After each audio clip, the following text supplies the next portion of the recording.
commençais à avoir des vertiges et en vrai c'était... Dégueulasse. Là je ramasse vraiment une grosse claque et c'est galère.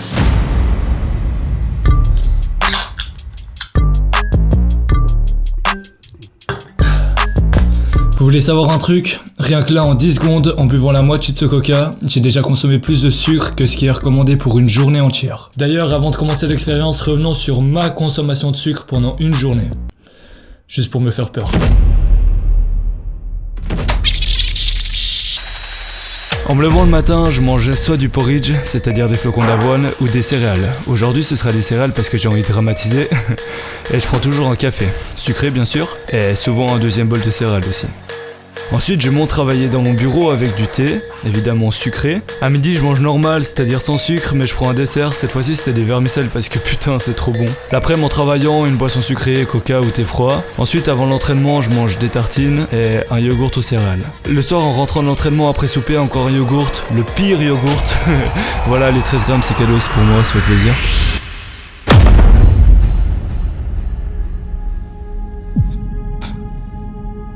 À part ça, c'est abusé. Je crois que vous vous rendez pas compte, mais c'est vraiment un truc de malade, mais j'en reviens pas. Donc voilà ma consommation de sucre sur la journée, c'est-à-dire un jour avant de commencer l'expérience, et c'est-à-dire surtout 10 fois trop de sucre. Littéralement, c'est 10 fois trop par rapport aux portions qui sont recommandées sur la journée, et c'est là qu'on se rend compte à quel point c'est traître. Non mais en plus, vraiment, je suis loin d'être gros, putain. Sérieusement, c'est un truc de malade, vous vous rendez compte à quel point c'est traître. Et tout ce surplus là de 140 grammes par jour, qui s'accumule jour après jour, et sur une année ça fait 50 400 grammes, soit plus de 50 kilos en trop dans mon corps. Vous vous rendez compte, mais ça rend dingue, c'est un truc... Je pensais qu'on dépassait, tu sais, genre de 40 grammes par-ci par-là, etc. Non, c'est 140 grammes de trop par jour. Et encore, à midi c'est sain ce que je mange. C'est pas comme si j'avais fait un McDo, un truc comme ça, imaginez. Et je suis déjà content d'avoir fait cette expérience parce que rien que la prise de conscience de ce que je viens de voir là, ça me pousse vraiment à arrêter pendant un mois, donc c'est cool. Je passe mon temps à bailler dans le sofa. Je vais finir par chier des carrés de sucre à force d'avaler tant de soda. J'avais des entretiens, je me dis que je pourrais les annuler. Plus on me passe un savon, plus je passe mes journées à buller. Il faudrait que je m'active, ça fait 3 mois que je me perds. Salut à tous, j'espère que vous allez bien. J'ai pris l'initiative un peu sur un coup de tête comme ça d'arrêter le sucre pendant un mois. Pour vous donner une idée, le processus addictif du sucre est plus puissant que celui de la cocaïne. Est-ce qu'on peut dire qu'on se drogue tous? Je pose ça là, vous faites ce que vous voulez avec. D'après les études, on en consomme 90 grammes par jour, dont 52 grammes qui sont de sucre ajouté. Et moi, c'est de ça que je vais parler. Et au passage, heureusement que j'ai pas participé aux études, parce qu'avec mes 168 grammes, je remontais la moyenne de toutes les études confondues. Et le fait justement que très peu de monde réagisse alors qu'on est conscient de ce surplus, peut venir de deux sources différentes. La première serait qu'on a été mal informé, et là vous allez péter un plomb, mais des grosses entreprises comme Coca-Cola ont lâché un nombre de thunes pas possible aux médias pour qu'ils dédiabolisent le sucre, pour qu'il ne soit pas considéré comme quelque chose de grave, tout en payant aussi des études pour valoriser l'image du sport, bon ça limite je suis chaud, en inversant du coup la croyance populaire pour détourner notre attention du sucre et mettre l'entière responsabilité sur le manque de sport. Et salut la conscience de Coca, tu fais quoi, tu pars? Tout ça a influencé l'opinion publique et ça a très bien été implémenté dans nos croyances, surtout que c'est ce qu'on avait envie d'entendre, donc forcément on n'écoute pas le reste et on mange. Mais la vérité c'est que les dernières études d'Harvard montrent que l'alimentation représente 70 à 80% du bien-être ou du développement d'un gars qui veut perdre du poids ou qui veut prendre du muscle, et que le sucre est loin d'être si inoffensif que ça. La deuxième raison pour laquelle on diminue pas, c'est qu'à chaque fois qu'on nous dit « Ah, faut pas manger trop sucré », on fait « Oh, mais je vois pas de quoi tu parles !» Bref, j'avais entendu parler de cette anecdote sur Coca-Cola, je me suis questionné sur le sucre, j'avais envie d'en savoir plus, et le meilleur moyen d'apprendre, c'est de vivre une expérience. Donc vas-y sur un coup de tête comme ça, à partir de maintenant, j'arrête le sucre pendant un mois, pour voir comment ça impacte ma performance sportive, mon physique et mon mental. Bon, d'habitude le matin je mange du porridge sucre cannelle, mais du coup là je mangeais juste du porridge cannelle. C'est beaucoup moins ouf. Franchement, ça n'a même aucun sens. C'est dégueulasse. Normalement des fois je mets de la confiture ou des balles comme ça, mais il y a du sucre partout. Et le café je mettais lait et sucre, mais là sans rien c'est vraiment immonde. Et le thé sans sucre, n'en parlons même pas, j'ai pris direct une bouteille d'eau, c'est... même pas envie d'essayer. Voilà, on est en fin de journée, je vous fais un petit ressenti de cette première journée. Honnêtement, jusque là, je trouve que ça va. Peut-être mon corps, il ressent quand même un truc qui manque, il est un peu perturbé, il voit peut-être un peu le truc venir, mais en tout cas, aujourd'hui, ça a été. Mais on verra dans les prochains jours. comment ça se passe. Salut, si jamais c'est Mathias qui monte cette vidéo après coup, juste pour te dire que arrête de faire le gars parce que tu vas prendre trop cher. I needed some shit with some bop in it. Let's go! I flew past the whip with that blunt in my mouth, watched it swerving, that whip had a cop in it. Bon les gars, du coup je vous explique, c'est genre 3h30 et normalement tous les jours je descends dans la cuisine pour manger un petit truc, un truc comme ça, enfin souvent j'ai faim quoi. Et là je suis un peu embêté tu vois. Au passage, faites pas attention au dessin derrière, c'est vrai, il date de longtemps, je devais avoir 10 ans quand je les faisais, etc. Par exemple celui-là, je l'ai fait en 2018. Mais bon, mes grands-parents les laissent par empathie donc c'est gentil. Attendez, je vous montre juste un chef-d'œuvre, regardez cet autoportrait que j'avais fait là. Non mais franchement, la ressemblance. Tous ceux qui sont beaux c'est les miens, les autres c'est sûrement ma soeur qui a dû les dessiner. Non mais en vrai je vous raconte de la merde parce que depuis tout à l'heure je suis dans ma cuisine, mais je peux juste rien manger, c'est un truc de fou, je suis perdu genre. J'ai vraiment l'impression d'être un psychopathe, c'est tellement chaud, c'est horrible cette sensation d'avoir faim et d'être limité. Je me sens pas bien et je deviens un peu fou parce que je regarde n'importe quel ingrédient dans le frigo. D'habitude je prends ça, mais laissez tomber, genre j'en ai déjà parlé en plus dans l'intro, c'est un truc de fou ce machin. Mais c'est trop bon par contre. Allez va te faire. Regardez ça par exemple, il y a du sucre. Là-dedans, même un truc nature. Sucre, 3,6 grammes. Putain, tu veux faire quoi? Je peux rien manger. Ça, bon, j'en parle même pas, les desserts et tout ça, les trucs comme ça. Je peux rien manger. Tu veux quoi? De la confiture pour faire des tartines? Il y a du sucre. Des croquettes de chat. Il y a du sucre. Putain. Tu veux des suibacs? 16 grammes de sucre, mon gars. En plus, c'est bon les suibacs. Bon, ça fait un petit moment que je cherche. Maintenant, j'ai eu l'idée de prendre du fromage. 0,5 grammes de sucre. C'est juste pour faire chier, honnêtement. C'est juste nique ta mère pour l'expérience, en fait. Le mec, avant ça, je suis perdu, hein. Genre, je sais pas quoi manger.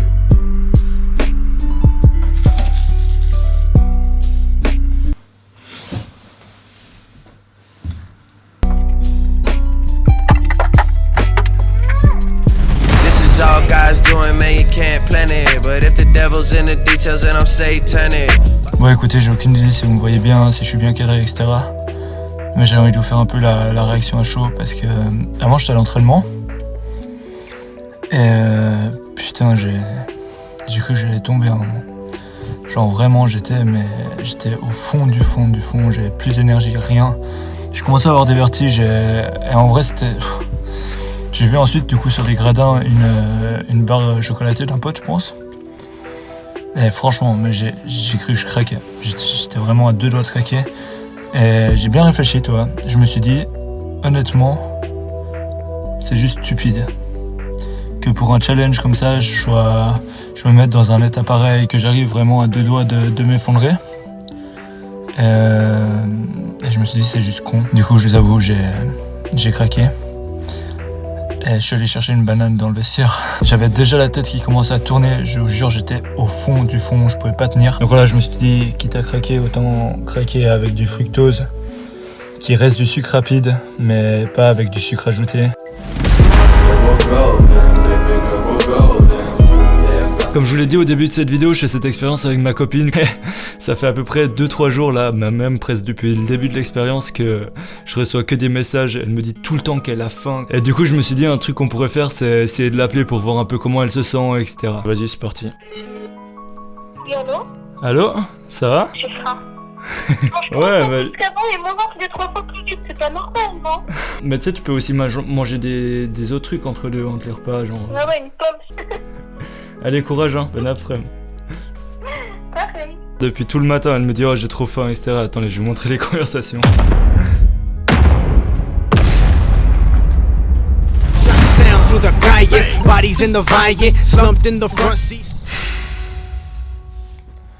On est le jour 14 et honnêtement c'est vraiment dur. Je me sens pas bien, j'ai tout le temps envie de manger, j'ai tout le temps faim, je peux manger autant que je veux, j'aurai tout le temps faim. Et c'est la première fois un peu de ma vie que je fais un peu face à l'addiction, tu sais. J'ai jamais fumé, j'ai jamais été addict à l'alcool ou quoi que ce soit. Quand j'étais jeune, je jouais beaucoup aux jeux vidéo, mais je suis même pas sûr qu'on puisse parler d'addiction. Et même dans tous les cas, bah j'ai arrêté un peu de manière naturelle, tu vois. J'ai trouvé d'autres ambitions, etc. Là, je suis vraiment coupé d'un truc où je ressens un besoin, genre mon cerveau il capte pas, il est en manque, tu sais, et ça me met mal, franchement je me sens pas bien, genre tout le temps j'ai un peu de la peine à me concentrer, et souvent je descends en bas de la cuisine pour prendre un truc, je fais 3 tours en rond, et je remonte sans rien avoir mangé, et ça me frustre encore plus, et surtout j'ai l'impression d'être fou un peu. C'est vraiment dur, mentalement c'est très dur parce que j'ai arrêté d'un coup comme ça, d'un jour à l'autre, Et j'ai pas fait petit à petit, surtout que j'étais sur un surplus assez conséquent de 140 grammes par jour. Et d'un coup tu stoppes ça, et là je ramasse vraiment une grosse claque, et c'est galère. Par contre je retire quelque chose de vraiment bénéfique dans tout ça déjà, et encore heureux parce que sinon putain ça ferait trop chier, c'est que je stabilise de fou ma fatigue. J'étais claqué souvent avant d'aller aux entraînements, j'avais des coups de mou, etc. C'est vraiment quelque chose que je n'ai plus du tout. Genre la sieste avant l'entraînement, je serais même pas obligé de la faire, je me sens souvent vraiment bien pour y aller. Et bon bien sûr j'ai envie de sucre, mais ça c'est à part, c'est dans le cerveau. Physiquement je me sens vraiment bien. Mais ouais non là c'est vraiment quelque chose de grave positif, même si au début j'avais un peu de la peine à dormir parce que j'avais faim. Mais maintenant ça commence à aller beaucoup mieux et durant la journée j'ai beaucoup moins de coups de mou. I mean, where the fuck should I really even start? I got hoes that I'm keeping in the dark. Aujourd'hui on est le jour 20 et je vais vous parler de quelque chose de très spécial. Vous savez, quand vous commencez gentiment à vous faire connaître sur YouTube, plein de marques vous contactent pour que vous mettiez en avant leurs produits dans vos vidéos. Le seul problème dans tout ça, c'est que 90% des propositions qu'on me fait, c'est pour mettre en avant des produits comme des poneys volants ou des jeans qui transforment tes paix en odeur de parfum. Non mais je vais vous épargner ça, mais à la place j'aimerais vous parler de la seule marque en laquelle j'ai 100% confiance, et je parle bien entendu d'Iconic Minds, vu que c'est mes associés et moi qui travaillons jour et nuit pour créer une marque hyper clean, avec un message fort derrière. Je voulais commencer par vous remercier pour tout le soutien et les retours positifs sur notre marque de vêtements, vous êtes des fous, le Hoodie Blind était en rupture de stock après une semaine, c'est vraiment monstrueux, et tout ça nous a trop motivés à travailler encore plus pour développer la marque, en améliorant plein de trucs. Par exemple, tous nos hoodies sont maintenant éco-responsables, avec du fleece à l'intérieur. Vous savez, c'est la matière toute douce là, en blanc, et c'est hyper confortable. Mais bref, c'était juste un exemple, j'ai pas envie de vous déballer tout ce qu'on a fait, vous pouvez aller voir sur le site, mais on a vraiment charbonné pour faire ça bien. J'ai vraiment envie de prendre 30 secondes pour vous expliquer le mindset derrière le Hoodie Blind, parce que nous on n'est pas juste une marque de vêtements pour vendre des hoodies, il y a vraiment un réel message derrière. Je peux comprendre que ça t'intéresse pas, et si c'est le cas, je te laisse passer au jour d'après.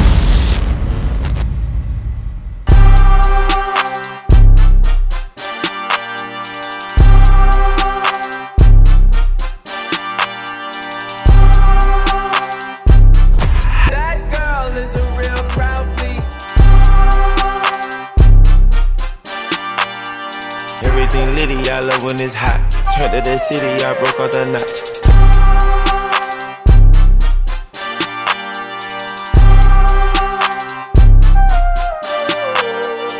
Le Hoodie Blind est à nouveau disponible sur le site en précommande.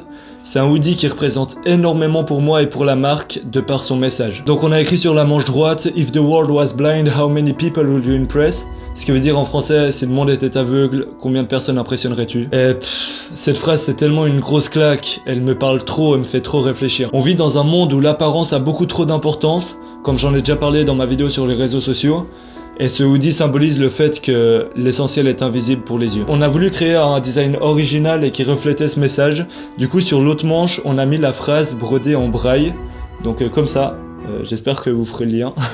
Donc voilà, j'espère que le concept de ce hoodie vous aura fait autant kiffer que nous, parce qu'on a mis tout notre cœur. Il est disponible en 3 couleurs différentes en précommande, la date de livraison sera indiquée sur le site. On a tenu à ce que ce soit une exclusivité, donc les précommandes sont ouvertes une semaine seulement, du dimanche 9 février au dimanche 16 février. Et après le hoodie ne sera plus dispo. Voilà, je te rappelle vite que 10% des bénéfices seront reversés au 143, qui est une ligne téléphonique de première aide émotionnelle et un soutien pour la santé mentale. Bref, on a plein de projets à venir et cette année on veut pousser les designs à un autre level. Il y en a déjà plein de dispo sur le site en stock. J'espère que ça vous plaira. Merci de m'avoir écouté.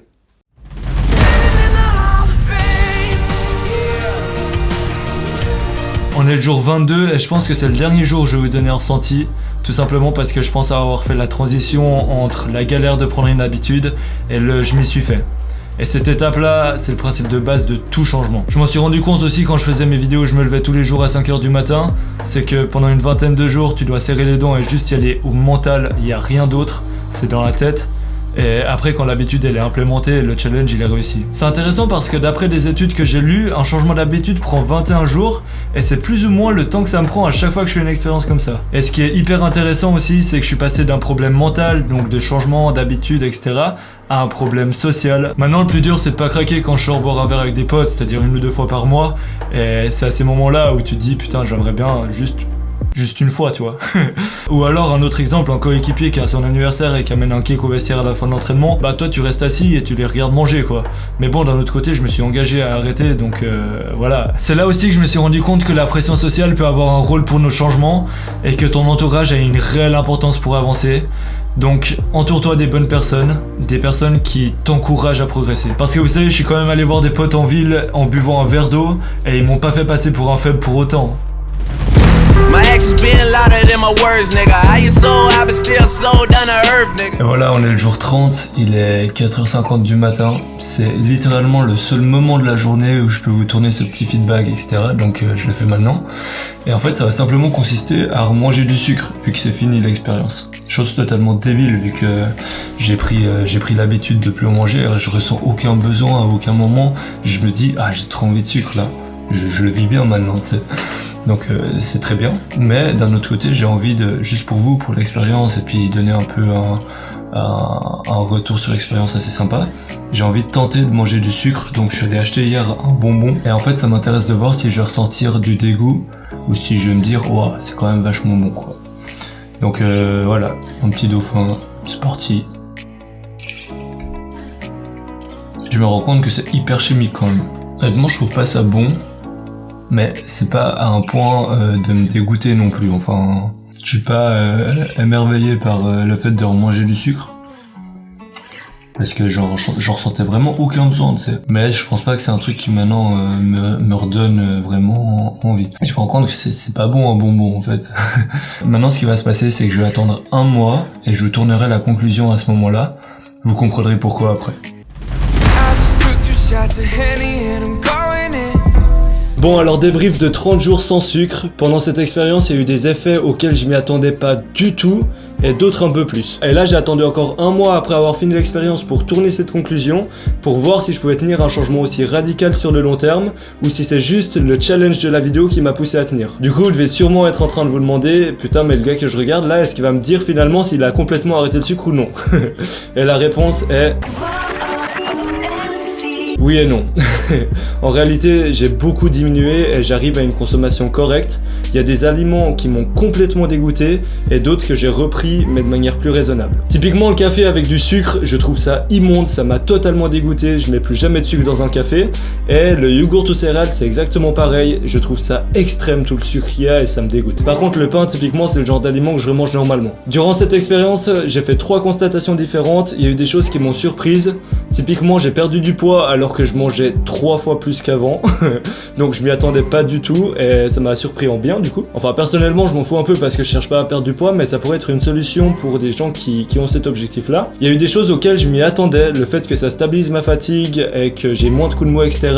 C'est quelque chose que je savais que ça allait m'aider, plus particulièrement pour le sport et donc ma performance sportive. Au début ça a pas forcément été le cas, mais vers la fin je voyais vraiment des bénéfices. Il y a aussi eu des choses que j'ai apprises, j'ai constaté que ma peau était beaucoup plus clean, des fois j'avais des petits boutons qui débarquaient mais vraiment rarement, mais là sur un mois quand j'ai arrêté le sucre il y en a pas un qui est sorti. Pour finir, je ne pense pas qu'il soit nécessaire de complètement arrêter le sucre, mais je vous conseille de réduire à des apports corrects. Par contre, ne le faites pas de la même manière que moi, je suis vraiment pas allé chercher la facilité. J'ai discuté avec un neuronutritionniste et normalement ils mettent en place des programmes pour se détacher du sucre. Là moi j'y suis allé 100% en mental, sans vraiment planifier ni rien du tout.